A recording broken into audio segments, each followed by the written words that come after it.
सभा में हम सब लोग उपस्थित हैं। इस समय उनके परिवार, उनके जानने चाहने वाले तमाम लोग यहाँ पर हैं। उनके जाने का हम सब लोग को दुख है। उनके परिवार के प्रति एक गहरी संवेदना व्यक्त करते हैं और इस बौद्धिक परंपरा को, इस अर्जक परंपरा को, इस वैज्ञानिक परंपरा को हम सब लोग आगे ले चलने के लिए कृत संकल्प है। ऐसे कदम के लिए आप सब लोग के लिए, खास करके इस परिवार के सदस्यों के लिए ढेर सारा आभार प्रकट करते हैं।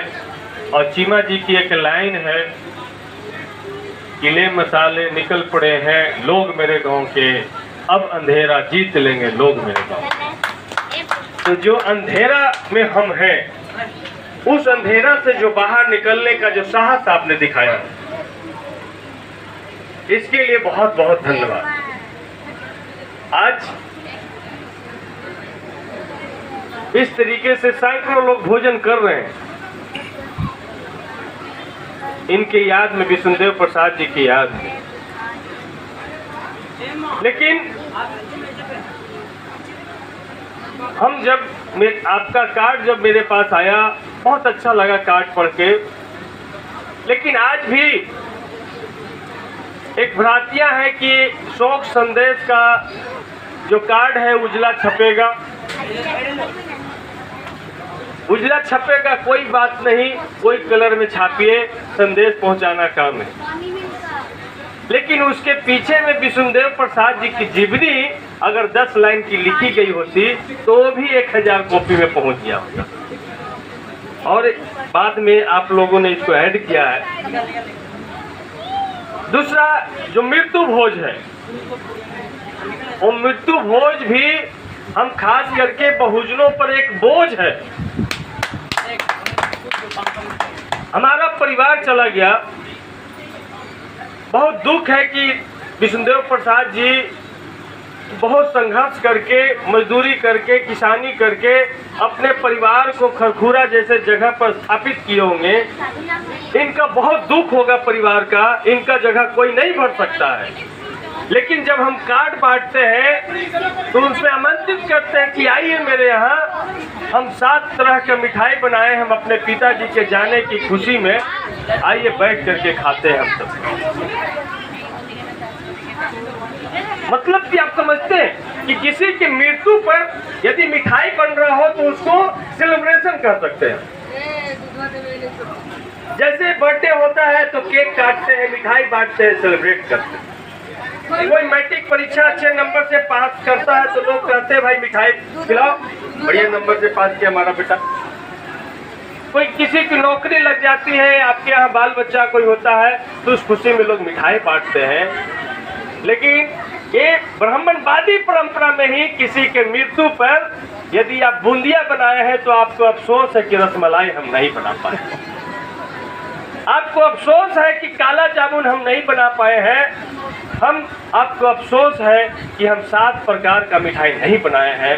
एक ऐसी परंपरा, यदि इस परंपरा को वैज्ञानिक तरीके से हम सब लोग काटने की कोशिश करते हैं तो हम ही लोग को पागल कहने, हम ही लोग को पागल घोषित किया जाता है, जबकि असल में वही पागल। तो इसलिए हम बचपन में एक नाटक खेला करते थे, जिस नाटक का नाम था कर्म कांड का भंडा फोटा।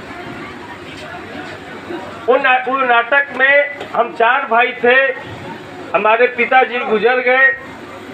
गुजर जाने के बाद जैसे सब लोग भोज भंडारा करते हैं, हम लोगों ने भी भोज भंडारा किया। और जो पंडित आते थे उन्होंने कहा कि पिताजी पलंग पर सोते थे इसलिए पलंग चाहिए, तोशक बढ़िया वाला चाहिए, तकिया बहुत बढ़िया वाला जो उनको गर्दन में दर्द ना हो ऐसा वाला तकिया चाहिए, मच्छरदानी चाहिए, खैनी खाते थे तो खैनी चाहिए। तमाम चीज जो हमारे पिताजी अपने जीवित में रहते थे, उन तमाम चीज हम लोगों ने पंडित जी को देने का काम किया।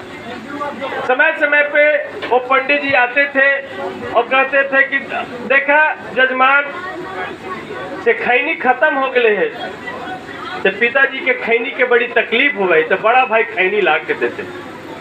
फिर मेरे यहाँ गाय था, बच्चा देने वाली थी, जब बच्चा दे दी गाय तो पंडित जी आए, कहे कि पिताजी के तो सब कुछ ठीक हो, बढ़िया हो, कोई दुख तकलीफ ना हो, दूध के बड़ी दिक्कत हुई थी ऊपरे से गाय है ये दे देती है उनका, तो उनका दूध खेता थी तो हट्ठा कट्ठा रहता थी। तो मेरे बड़े भाई गाय भी और बछड़ा दोनों दान कर दिए उनको, लेकिन हम बहुत नटखट थे उस नाटक के पात्र में, और हम देख देख कर रखते थे कि पलंग उन्हीं क्या है, तोशक उन्हीं क्या है, खैनी वो अपने खाते हैं, जितना मेवा मिष्ठान ले जाते सब अपने खाते हैं, और गाय भी ले जा करके अपने यहाँ बांध दिए, वो अपने दूध पीते। तो एक रात हम बहुत रोते हुए उठे और तीनों भाई आए कि का ननका का होलो। तो हम रोते हुए बोले कि पिताजी बहुत कष्ट में। तो का होले? तो उनकर पेट में बड़का गो घाव हो गए। से कहल कथिन हाल चाल पूछली तो बतल कथिन कि खैनिया भेजा है बाबू से मिल जाओ, हमरा गैया भेजले है से पहुँच गए है, दूध खाई थिया और तोशक तकिया पर सुते थिया, जे चिक पंडित जी के दे है तो सब हमरा भिजुना जहा से जे हम कहली कि घौआ हो गए सेकर का उपाय बदल कथुन, तो घौआ के ही उपाय बदल कथुन कि अगर पंडित जी के ऑपरेशन कर दे मैं तो हमार घाव ठीक हो जाते। तो हम लोग छुड़ा लेकर के पंडित जी के पीछे पीछे चारों भाई दौड़े, तब पंडित जी घूम घूम के कहते थे कि न जजमान पलंगवा हमरे ही हो, तो सकवा हमरे ही हो, खैनिया हम ही खाइयो, गैया के दूधवा हम ही पियो, और लास्ट में ही कर्म कांड का भंडा फूट जाता था। तो असल में जो ब्राह्मणवादी व्यवस्था है वो पूरा जीवन हमको आंख पे मोतियाबिंद डाल देने का काम करता है। आंख तो अंधा हो ही जाता है, नाक और कान भी अंधा हो जाता है। हम नाक जैसे हमारे पास जो जितनी ज्ञानेंद्रियां हैं, 5 ज्ञानेंद्रियां, वो पांचों ज्ञानेंद्रियां पर कब्जा करने का ब्राह्मणवाद नाम है। जैसे गोबर को अगर आप देवता बना दिया तो आप अगर आंधर है तो सूंघ सकते हैं कि भैया ये देवता है कि गोबर है, लेकिन वो भी सूंघ के भी आप नहीं पहचान पाते, आप मान लें।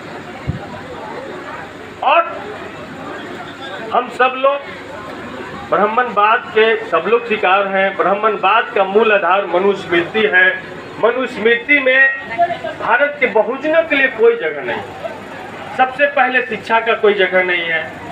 अब आज भी उसी रास्ते पे सरकार चल रही है, नई शिक्षा नीति ला करके कि शूद्रों को हायर एजुकेशन से एकदम से दूर करने का पूरा नई शिक्षा नीति है। इसको पढ़िएगा तो 4 साल का ग्रेजुएशन है, पीजी में पहुंचना बड़ा संभव है, या तमाम जो शिक्षण संस्थानें हैं निजी हाथों में बेचा जाएगा।